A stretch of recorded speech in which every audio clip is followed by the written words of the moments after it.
RD. Sharma solution देख रहे हैं हम चैप्टर 19 क्लास 12th का। इसमें एक्सरसाइज 19.26 इंडेफिनेट इंटीग्रल्स। इस एक्सरसाइज में एक एक्सप्रेशन या फॉर्म यूज होने वाला है जिसका डायरेक्ट रिजल्ट आपको मैं बताऊंगा और उसका प्रूफ भी हम करेंगे।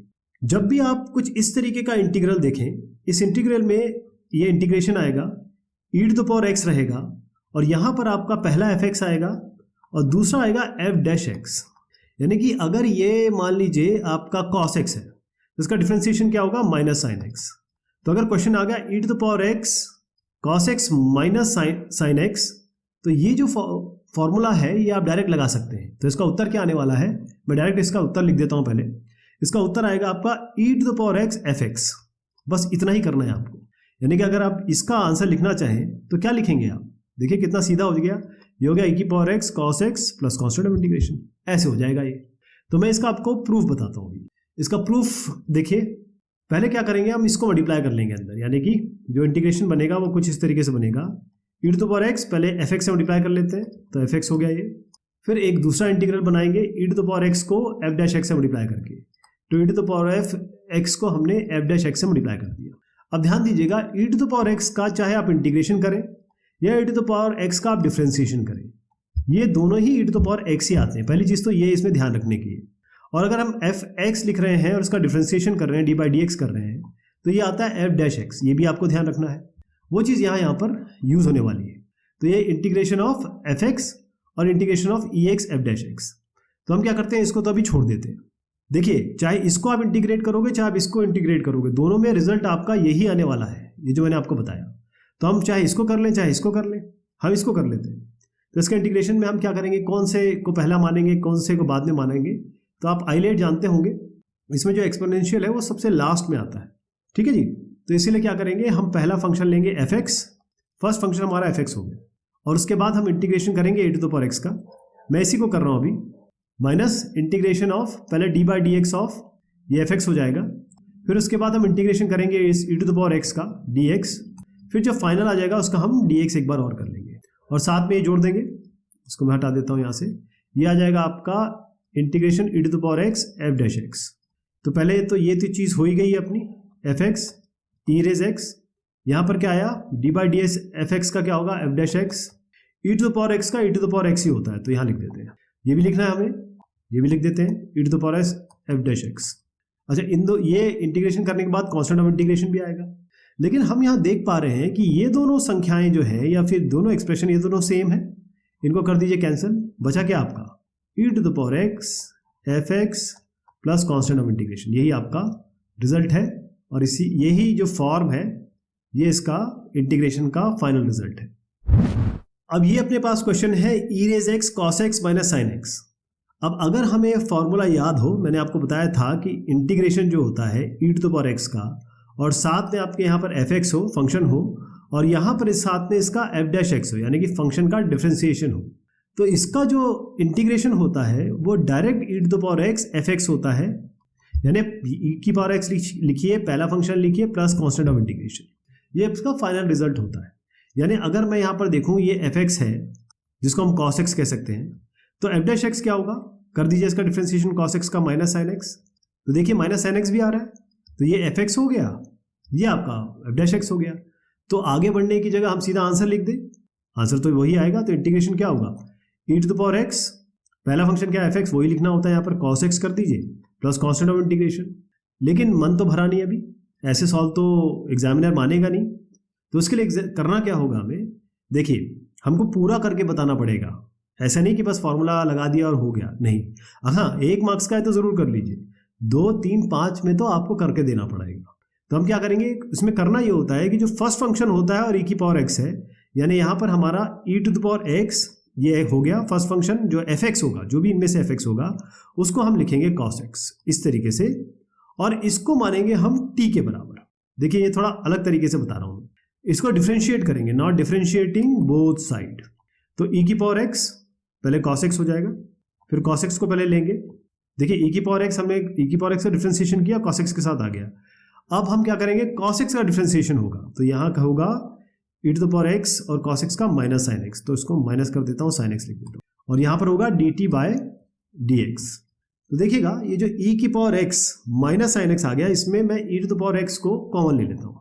क्या आया, यहाँ cos x है और यहाँ आपका माइनस साइन एक्स है, dx है, यहाँ dx अगर लगा दें हम और ये dt के बराबर हो गया। इस dx को हम यहाँ ले गए। अब दोनों साइड को ज़रा इंटीग्रेट कर दीजिए, इसको इंटीग्रेट कर दीजिए।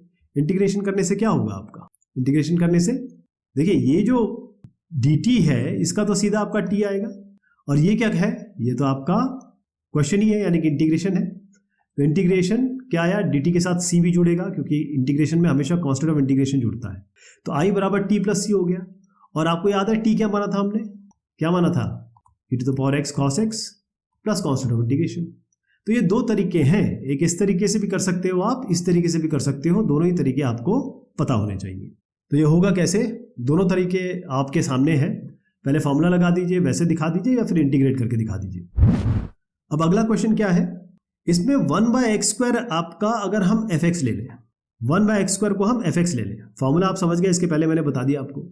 तो इसका डिफरेंशिएशन क्या हुआ, f' अगर निकालने चले तो इसका क्या होगा, मैं 1/x² को लिखता हूँ x की पावर -2, यानी होगा nx to the power n-1 यानी कि -2x टू द पावर -1 तो ये आ गया -2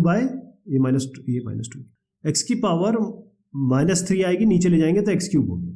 तो अगर 1/x² को आप fx मान रहे हो तो 2/x³ -2/x³ आपका f' आ रहा है। तो ये जो बन गया वो आपका बन गया e की power x fx plus f' इसका फॉर्मूला बन गया आपका। तो इसका डायरेक्ट रिजल्ट क्या आता है जनाब, e to the power x fx plus constant of integration. अब e to the power x क्या है, e की पावर x ही है, fx क्या है 1/x², बस कांस्टेंट ऑफ इंटीग्रेशन, यही इसका उत्तर हो गया। लेकिन ऐसे तो बात बनेगी नहीं, अगर आप फॉर्मूला से दिखा दोगे तो आपको कुछ थोड़ा सा इसमें अलग करना पड़ेगा। ठीक, देखिए जो पहला होता है e की पावर x वो तो आप ऐसे के ऐसे ही लिखते हैं, लेकिन जो फर्स्ट फंक्शन माना ये fx ये भी हो सकता है, fx ये भी हो सकता है, देखिए दोनों में से कोई भी हो सकता है। fx जो भी मानेंगे या fx जो भी आपको दिखाई देगा वो आप यहाँ इसके साथ लिखेंगे, 1/x² हो गया, ठीक है जी। और इसको मान लीजिए आप t के बराबर। अब इसको डिफ्रेंशिएट करेंगे, e to the power x पहले लेते हैं, मैं यहाँ पर अब डिफ्रेंशिएट कर रहा हूँ, e to the power x differentiation करेंगे 1/x² का जो कि -2/x³ आ गया। अब हम 1/x² को ऐसे ही रखेंगे और e की पावर x को डिफ्रेंशिएट कर देंगे और दोनों इसको ये क्या करेंगे dt/dx। ओके, अब e की पावर x बाहर ले लेता हूँ मैं और ये थोड़ा सा रिप्लेस कर देता हूँ ताकि ये इसकी तरफ कुछ दिखने लगे। e to the power x हमने बाहर ले लिया और अंदर क्या आया, ये 1/x² को पहले लिख रहा हूँ मैं और ये -2/x³ को बाद में लिख रहे हैं, ये इस dx को यहाँ ले जा रहे हैं। तो ये हो गया आपका dx भी हो गया साथ में और dt इस तरफ आ गया। अब दोनों साइड को हम इंटीग्रेट करेंगे, इसको इंटीग्रेट कर दीजिए, इसको इंटीग्रेट कर दीजिए। देखिए dt का इंटीग्रेशन तो t आ गया, अब t plus constant of integration. लेकिन ये क्या चीज़ है, ये तो आपका ओरिजिनल इंटीग्रल ही है ना, इसको हम i तो बोलते हैं, ये आपका i आ गया। लेकिन t क्या माना था आपने, याद रखिए t आपका e raise x into 1/x²। तो यहाँ पर i क्या हो गया आपका e रेज x और 1/x² नीचे x² कर दीजिए प्लस कांस्टेंट ऑफ इंटीग्रेशन। ये जो आया है यही आपका फाइनल उत्तर हो गया। तो ये कैसे बनेगा, वैसे तो ये बहुत अभी शुरुआती क्वेश्चन है, बड़े इजी हैं, लेकिन आगे थोड़े से और ट्रिकी क्वेश्चंस आएंगे। अब आप कहेंगे कि इसमें तो fx और f' दिख ही नहीं रहा हमें, फिर क्या करेंगे। अभी आपकी जिम्मेदारी है कि आप इसे fx और f' में अलग अलग करें, यानी कि इस इंटीग्रल को हम लिखेंगे ऐसे, e to the power x 1 और 1/1 प्लस cos x को अलग करिए, यानी यहाँ ऐसे करिए 1/1 प्लस cos x को अलग कर दीजिए। अब sin x divided by 1 plus cos x को अलग कर दीजिए, तो यहाँ sin x लिखिए, नीचे लिखिए 1 प्लस cos x, इसको बंद करिए और यहाँ dx लगा दीजिए। यहाँ तक ठीक है। अब थोड़ा इसको परिवर्तित करते हैं, थोड़ा इसमें हम सिंप्लीफिकेशन करेंगे। e रेज x अपनी जगह पे है, मैं पहले इसको बता दूं फिर आगे बढ़ेंगे। 1/1 plus cos square, 1 plus cos x को 1 प्लस cos x होता है 2 cos square x/2। sin x को लिख सकते हो आप 2 sin x/2 cos x/2। 1 plus cos x again 2 cos square x/2 हो जाएगा, यानी कि क्या आया आपका, इस 1/2 को ऐसे रहने दीजिए, cos x cos स्क्वायर को ऊपर ले जाइए तो ये हो गया sec स्क्वायर x/2। यहाँ से 2 और 2 कट गया, एक cos से एक cos काट दीजिए, sin बाय cos हो गया tan, तो आपका आ गया tan x/2। ऑलराइट, और अब e की पावर x लगा दीजिए, इंटीग्रेशन कर दीजिए, अब इसको अंदर बंद कर दीजिए और dx लगा दीजिए। अब कितना आसान हो गया देखिए, क्योंकि हाफ ये जो x sec स्क्वायर x/2 है ना, हाफ sec स्क्वायर x/2 मैं लेता हूँ, ये हाफ sec स्क्वायर x/2, इसको हम लेते हैं fx। अब इसका f' x करके मैं यहाँ लिखूंगा, हाफ ऐसे रहने दीजिए। Sec square X by two का जो, क्योंकि यहाँ पर आपको पहला और दूसरा दोनों देखने पड़ेंगे, तो यहाँ पर अगर हम इसको एफ एक्स लेते हैं तो हमारा बनेगा नहीं, क्योंकि ये आएगा 2 सेक एक्स बाय टू, फिर सेक का होगा sec X tan X, sec X by two tan X by two, फिर एक्स बाय टू का भी होगा तो हाफ और आ जाएगा। तो ये हमारा काम बन नहीं रहा है, यहाँ पर हमारा अप्रोच गलत हो गया। तो हम क्या करेंगे, इस टेन एक्स बाय टू को एफ एक्स मानेंगे।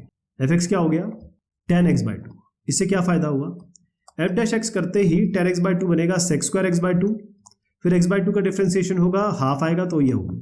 तो आप देखिए ये कैसा फॉर्मूला बना, ई की पावर एक्स इंटीग्रेशन ऑफ, ये क्या चीज़ हो गई, पहले तो इसको हम एफ एक्स बोल रहे हैं, और ये क्या चीज़ हो गई, half sec square X by two, ये हो गया आपका एफ डैश एक्स। तो ये जो है इसका इंटीग्रेशन तो डायरेक्ट है, ई टू द पावर एक्स पहला क्या लिया था, ten X by to plus constant of integration, यही तो इसका उत्तर हो गया। कितना आसान हो गया ये, है ना। लेकिन ऐसे काम बनेगा नहीं, हमको थोड़ा और करके दिखाना पड़ेगा एग्जामिनर को, है ना। तो वो हम ज़रूर करते हैं।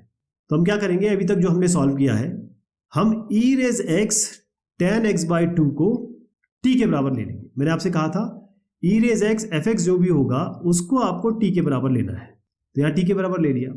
अब इसका हम करते हैं डिफ्रेंसिएशन। अब नेक्स्ट स्टेप में हम डिफ्रेंसिएशन कर रहे हैं। ई की पावर एक्स को ऐसे रखिए, टेन एक्स बाई टू का बनेगा sec square X by two, फिर हाफ यहाँ हो जाएगा। अब प्लस करिए, टेन एक्स बाई टू ऐसे रहेगा, और ये ई की पावर एक्स ही हो जाएगा, और ये क्या होगा, D T by D X. अब एक काम करते हैं, इस डी एक्स को हम यहाँ ले जा लेते हैं।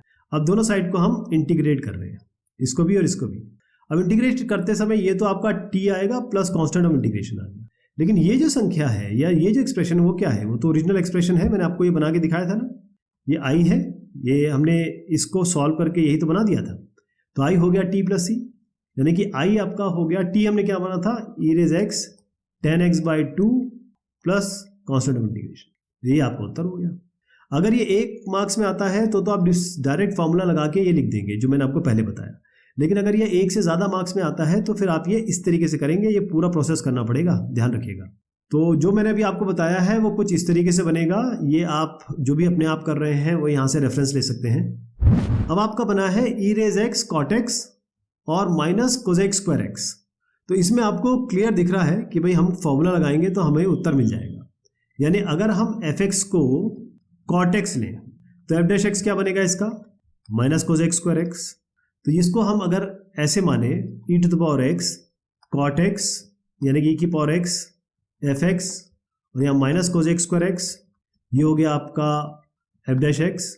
इसको बंद कर दीजिए, हम इसको भी बंद कर देते हैं, डी एक्स लगा दीजिए क्योंकि ये क्वेश्चन ही है हमारा, ये हमारा इंटीग्रल है, इसको ये दोनों एक ही चीज़ है, ये डी एक्स लगा दीजिए। तो इसका उत्तर, पहले इसका उत्तर क्या बनेगा बताइए, ई रेज एक्स एफ एक्स, ये फॉर्मूला तो हम 2-3 बार देख चुके हैं, प्लस कॉन्स्टेंट ऑफ इंटीग्रेशन।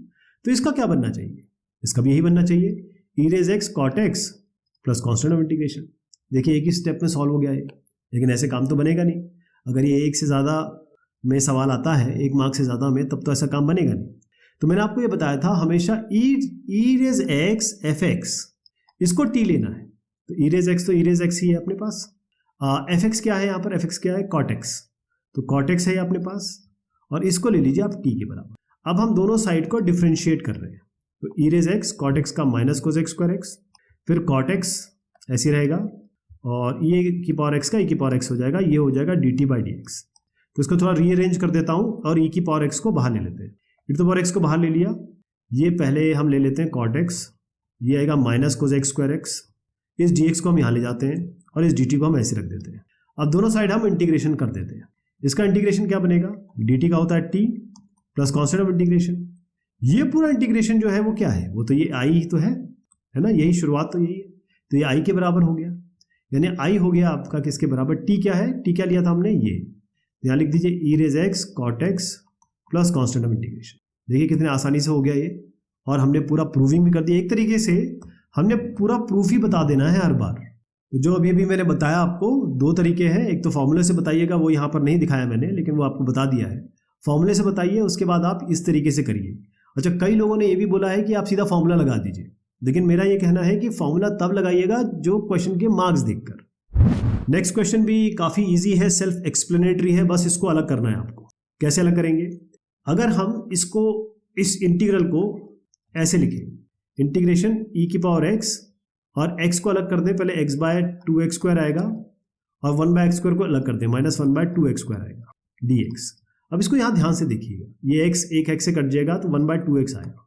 अब 1 बाय 2x को अगर हम fx लेते हैं, यानी fx को हम लेते हैं 1 बाय 2x और हम f डैश x करते हैं तो क्या आएगा, 1 बाय 2 कैसे लेने दीजिए, x का तो आप जानते हैं माइनस 1 बाय एक्स स्क्वायर होता है, तो ये हो गया माइनस 1 बाय 2x स्क्वायर। तो fx का ये लेते ही 1 बाय 2x लेते ही ये आपका f डैश x आ गया। इसका मतलब e raise x fx plus f dash x इस तरीके का आपका एक फॉर्मूला बन गया। fx क्या है इसमें 1 by 2x, f dash x क्या है माइनस 1 बाय 2x स्क्वायर। तो इसका उत्तर डायरेक्ट होगा e की पावर x और साथ में fx आपका ये है, क्या फॉर्मूला है fx का, ये है e की पावर x हो गया 1 बाय 2x, मैं ऐसे लिख देता हूँ 2x plus constant of integration. लेकिन ऐसे तो होगा नहीं है, मतलब यहाँ तक अगर 1 मार्क्स का है तो आप कर देंगे, लेकिन इसमें हम थोड़ा सा और आगे बढ़ेंगे। मैंने आपसे हमेशा कहा है e रेज x fx को, जो भी fx हो सकता है ये हो सकता है ये हो, कोई भी अलग कोई भी हो सकता है। हमेशा ये बात मानिए कि एग्जामिनर आपको सीधा फॉर्मूले के रूप में ही दे देगा, वो इसको स्वैप भी कर सकता है, यहाँ का वहाँ भी दे सकता है। तो ये कैसे होगा, e रेज x fx, इसको हम लेंगे e रेज x fx क्या है इसमें 1 बाय 2x, ये ना 1 बाय 2x या 2x ही लिख देते हैं। इसको हम कर देते हैं किसके बराबर, t के बराबर। अब हम डिफ्रेंशिएट करते हैं both sides, e raise x by 2 तो यहाँ रख दीजिए, ठीक, और e रेज x और 1 बाय x अलग अलग मानिए। तो e रेज x पहले हमने ले लिया, 1 बाय 2 हम अलग ले लेते हैं अभी। 1 बाय x का होता है minus 1 by X square plus, अब 1 बाय 2x को ऐसे रख दीजिए, e रेज x का e रेज x ही होगा और यहाँ क्या होगा dt बाय dx। अब यहाँ पर क्या करते हैं, e की पावर x को बाहर ले लेते हैं, ठीक, और मैं थोड़ा इसका पोजीशन चेंज कर देता हूँ, पहले 1 बाय 2x को ले लेते हैं और यहाँ पर आ जाएगा minus 1 by 2x square. dx को हम इस तरफ ले जाते हैं यहाँ पर और dt को ऐसे रखते हैं, यहाँ हम इंटीग्रेशन कर देते हैं अब दोनों साइड का। अब मैं इंटीग्रेट कर रहा हूँ, अब आप देखिए dt का इंटीग्रेशन तो t plus constant of integration आता है, लेकिन इसका इंटीग्रेशन क्या है, ये तो i तो है, देखिए इसको आप i लिख सकते हो, तो i का तो आपके पास आ गया t प्लस c, क्योंकि अपने पास t है, t हमने e raise x by 2x लिया था प्लस कॉन्स्टेंट ऑफ इंटीग्रेशन, ये आ गया आपका इंटीग्रेशन। कितना आसान है देखिए। अब इसको लिखना कैसे है, क्योंकि लिखना बहुत ज़रूरी है, अगर आप अच्छे से लिखेंगे तभी तो मार्क्स मिलेंगे, तो ये ध्यान रखिएगा कि आपको इस तरीके से इसको करना है। अच्छा, ये जो एक्सरसाइज है इसमें उतने ज़्यादा क्वेश्चन तो नहीं है, लेकिन जो क्वेश्चन रिपीट होंगे हम देखेंगे कि अच्छा हाँ, इसमें CBSE के बहुत सारे क्वेश्चन आए, NCERT के भी क्वेश्चंस हैं, यानी कि एग्जामिनेशन में बहुत आए, तो थोड़ा सा इंपॉर्टेंट एक्सरसाइज है, ध्यान रखिएगा ये।